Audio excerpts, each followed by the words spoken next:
Tonight, in this edition of the primetime newscast on EQUNOXE television, the Constitutional Council rules against 10 petitions filed by candidates and various political parties ahead of the upcoming presidential election in Cameroon. In this edition of the news, we tell you how and why it happened. Also ahead, we talk about the extreme bad state of roads in Mabanda, Bonabere of the Douala 4 municipality. How are local inhabitants coping few days to back to school? Smanjikan Gabriel is going to be telling us more on that in this newscast. Plus, we take you to the Southwest Regional Headquarters of Boya, where calm has returned following the incident which occurred yesterday. Those are our top stories. We shall be right back with the details. Stay with us.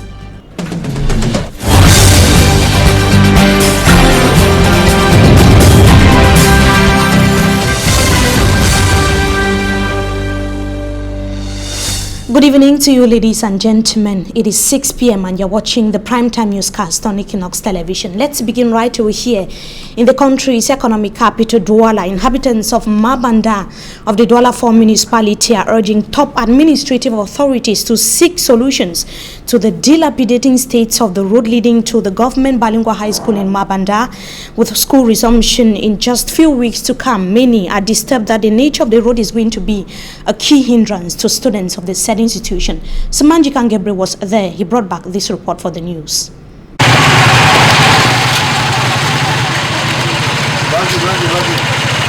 For somebody to leave the house and successfully and before putting on the shoe, the person will be required to trek a very long distance. You can just imagine somebody putting on a tie, a well dress, and then moving while holding the shoe before putting the shoe at a very long distance.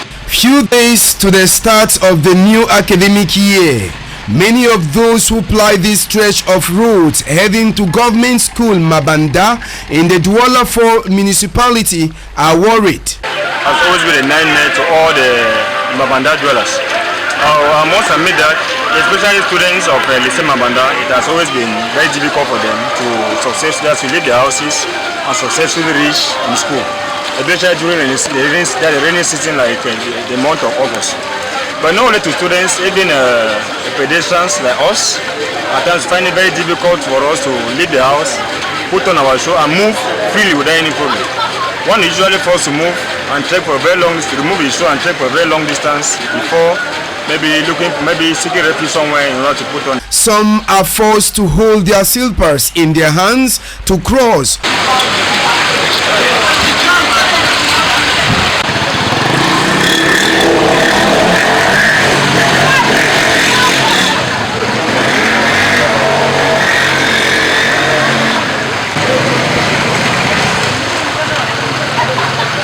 Those on commercial motorcycles and tricycles find it very difficult to use the road when it rains.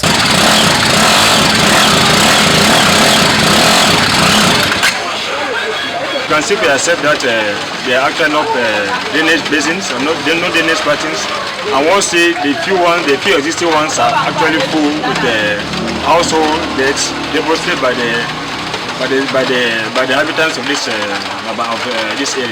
But then the government has actually abandoned many of us who are here. Any problem, same motor the pass. Some inhabitants tell us that untold accidents have occurred on the main access road heading to government school Mabanda involving students and other road users. The cry of the entire neighborhood is for the government to intervene urgently before the start of the new academic year, fixed for 3rd September 2018.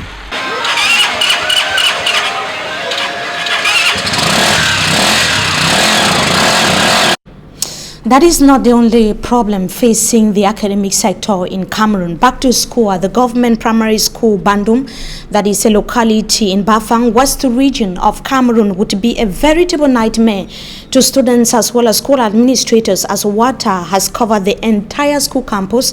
The officials have said that the government has to treat the matter as an emergency if they want to ensure a hitch-free back to school 2018-2019. Details with Franklin Mwabe. The village of Bandon is 21 kilometers from Mumi in Bafang West region of Cameroon. The village looks calm and nice, but this is just during the dry season, because when it rains, this is how the village looks like. Few weeks to the start of the new school year, the situation of government school Bandung is disturbing. It is terrible here at government school Bandung. It is just 2 weeks to the start of school, but the situation of the establishment is disturbing. The whole school is inside water. If the government doesn't do anything about it, we don't know how back to school will look like in our area. The school is drowned in water due to heavy rains that fell in the village. If nothing is done concerning this situation, back to school will be a veritable nightmare to the children of Bandung village. We are faced by a catastrophe in this village. I am calling on the government to come and help, because the people of Bandung have limited facilities to solve this problem of inundation. We are calling on the elite and the government to help to evade this danger, because if it continues, we might not have a proper back to school. Ironically, students who study in this area are brilliant. They scored 100% in the recent Concours d'entrée en sixième and CEP examination of the French subsystem of education, which is equivalent to first school leaving certificate and common entrance examination in the English subsystem of education. And with regards to the 7th of October presidential election in Cameroon, 10 pre-electoral litigations have been turned down at the Constitutional Council as members met at the Yaoundé Conference Center that was today to examine the 11 petitions deposited. That was last week. A petition calling for the cancellation of the candidacy of the CPDM presidential candidate Paul Biya was simply rejected by members of the Constitutional Council. The petitioners, who are Steve Leopold Njumo and Kim and Hims, according to the Constitutional Council, had baseless and no proof to justify their petitions. The petition of Olivier Billet of Union for Fraternity and Prosperity was also rejected, though he pleaded to pay the 30 million deposit into the public treasury. It should be recalled that he deposited his file at Elections Cameroon without paying the caution fee. He said that he reported at the treasury after 11 p.m. and the treasury was already closed.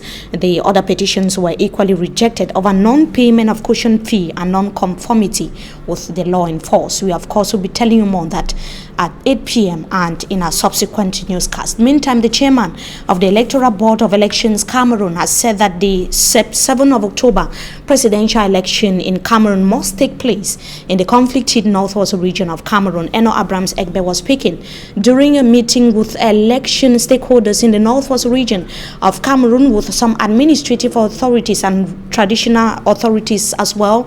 The Election Board chair said that the organ in charge of organizing election in the country would put measures in place to ensure that the displaced population in camps in the northwest and the southwest regions of Cameroon take part in the 2018 presidential election in Cameroon.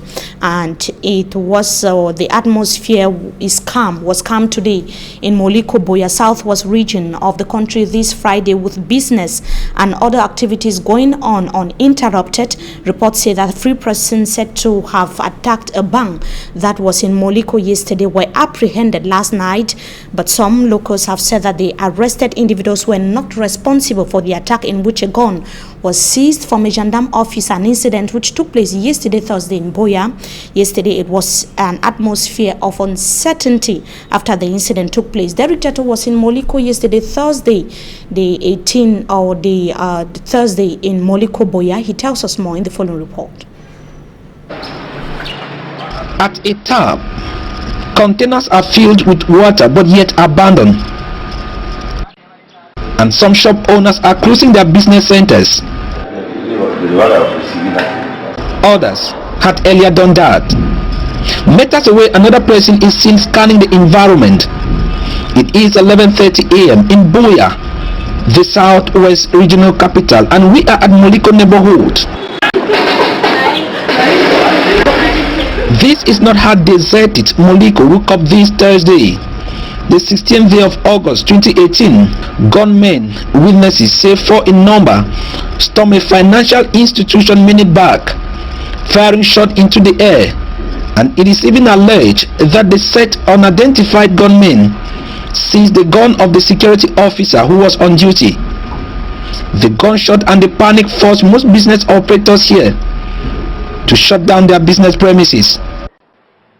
At press time, there was military deployment at the site, though circulation finally resumed, but many have noted that this is not the first time such an incident is happening here in Moliko, the economic hub of the city.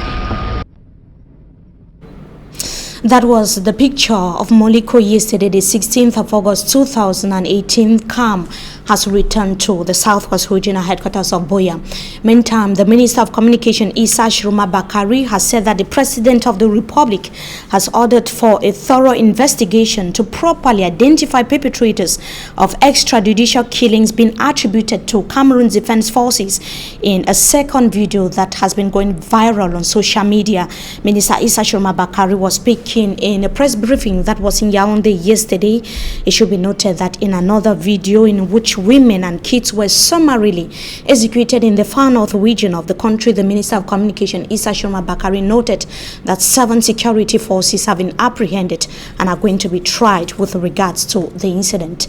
We come back here to the country's economic capital, Douala. The Douala City Council that is accelerating efforts to raise the city of Douala to the standard of other cities around the world through the Metropolitan Development Corporation. It held its General Assembly today in the city of Douala with subscribers from within and out of the national territory. Babla Jonathan was part of that meeting. He tells us more in this report. The Douala Metropolitan Development Corporation DMDC will soon begin the underground execution of the billions francs CFA project aimed at developing and modernizing Cameroon's economic capital. Subscribers converged on Bonanjo in a General Assembly Friday to map the way forward to October 2018, when construction works will begin. We subscribed projects that will enable the town of Douala to develop, to be modernized. The projects exist and many studies have already been done, and we need to get the money to realize them. The DMDC is taking off with 5.5 billion francs CFA out of the 10 billion francs CFA target in the short term. On a fait 54%, ce qui est un taux acceptable. We hit 54%, and that is an acceptable rate. I said it is a natural adjustment, because if we collected 10 billion francs CFA, there will be more than 5 to 10,000 subscribers, and it would be difficult to organize a General Assembly. So let's start with this format, very representative, because there are subscribers from all the regions of Cameroon and the diaspora, and progressively all the other compatriots will join the train so that we can develop our economic capital. Entrer dans la danse pour qu'ensemble nous développions notre capital économique. In the long term, the DMDC intends to raise hundreds of billion francs CFA for what Littoral Governor Samuel Dieudonné Ivaha Dibois qualifies as a new page for the economic and sustainable development of the city of Douala. D'ici 2025, by 2025, we will need 900 billion francs CFA for the development that everybody wants for Douala. The Douala City Council and its partners are working towards transforming Douala, today characterized by urban disorder and other social ills, into a city synonymous to Lagos in Nigeria, Johannesburg in South Africa, and why not Paris, New York, London, and others. And it should be noted after the report there by Babla Jonathan that the said project to raise the standard of the city of Douala is starting below its initial financial target of 10 billion francs CFA. Babla Jonathan talked to a financial expert who is part of the project elaboration and execution team, and in the following report, he's going to be explaining why it started below target and its priorities. Details in this report. The Douala City Council took months to sensitize the public on the importance and credibility of the Douala Metropolitan Development Corporation (DMDC) and the benefits awaiting subscribers who were urged to invest to the tune of 10 billion francs CFA. These efforts could not produce anything more than a little above 50% of the target amount of 10 billion francs CFA. It can be thought that the people are hesitating, but I think it's simply because such an initiative is new. To the best of my knowledge, it is the first of its kind in Cameroon for the public to be called to invest in such a project. So it is normal that people should not quickly do so.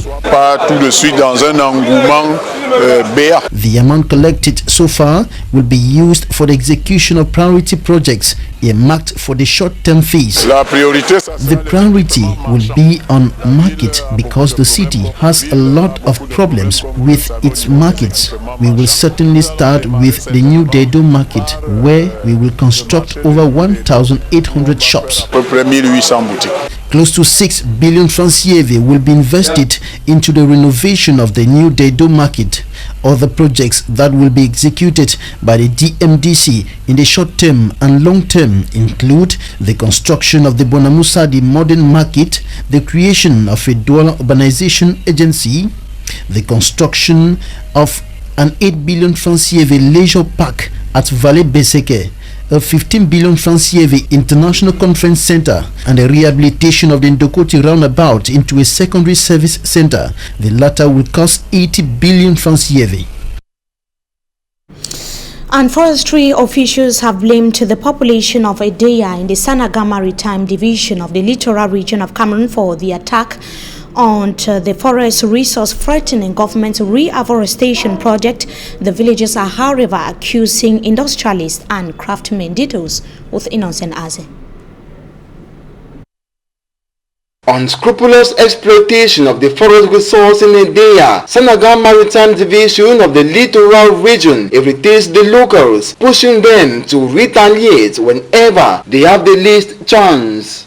Parce que la forêt est attaquée par les industriels. Natives say they resist the abusive exploitation because the forest attacked by individuals and indigents for different activities naturally sustains human life. C'est pour la restaurer. Knowing the significance of the forest resource, government's reforestation project is being kept alive. But villagers are blamed for never associating themselves to assist the project by combating bushfiring and grazing, which have destroyed the trees. Les populations sont devenues les premiers ennemis des plans qui ont été mis en place. They are also blamed for felling down trees for agriculture and other activities. Elles ont laissé les animaux décimer les arbres. The first session of the Interministerial Committee that held in Edea, organized by the National Program for Forestry Development and which brought together experts in forestry, saw the adoption of measures which could give way to sustainable development of the forest resource. Le document qui sera validé devra répondre aux standards internationaux. Personnel in the Ministry of Forestry and Wildlife and experts in some ministerial departments are expected to work towards boosting this objective. And that brings us to the end of this edition of the Primetime Newscast on Equinox Television. Viewers, we thank you so much for joining us. Next is the Zone 2. Sejaleng Otto would be yours with his team as from 7 p.m. local time with Equinox Swaz. Stay tuned. Don't go away.